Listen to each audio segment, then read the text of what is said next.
Dear student अस्सलाम वालेकुम। जैसा कि आज हम इस वीडियो में पढ़ेंगे कि how to predict products of chemical reactions.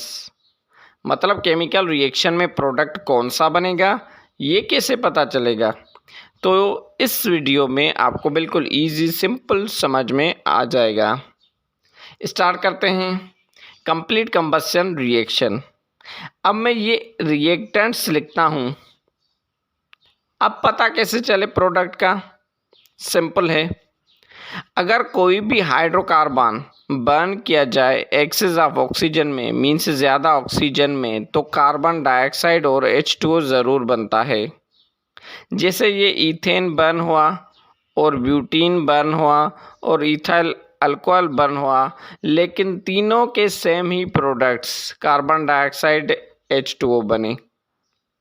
और याद रखें, ये मैंने बैलेंस नहीं किया है, जस्ट प्रोडक्ट्स लिखे हैं। Now incomplete combustion reaction. अगर यही रिएक्टेंट्स जो मैंने पहले अभी लिखे, इनको कम ऑक्सीजन में बर्न करेंगे तो कार्बन मोनोऑक्साइड और वाटर ज़रूर बनेगा। ये देखें, सेम ये रिएक्टेंट्स ही हैं, लेकिन कम ऑक्सीजन की वजह से कार्बन डाइऑक्साइड के बदले कार्बन मोनोऑक्साइड बनेगा। Now combination reaction. इस रिएक्शन में दो केमिकल्स या दो सब्सटेंस मिलके एक केमिकल बनता है।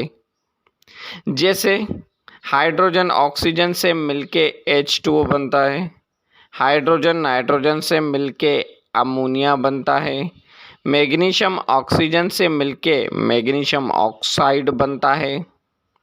Now decomposition reaction.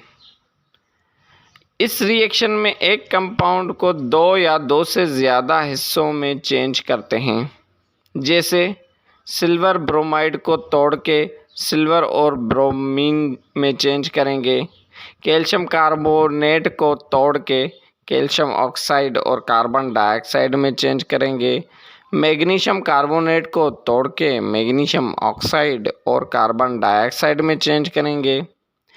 तो ये था आज का टॉपिक। वीडियो अच्छी लगी तो सब्सक्राइब करें और लाइक करें। Thank you.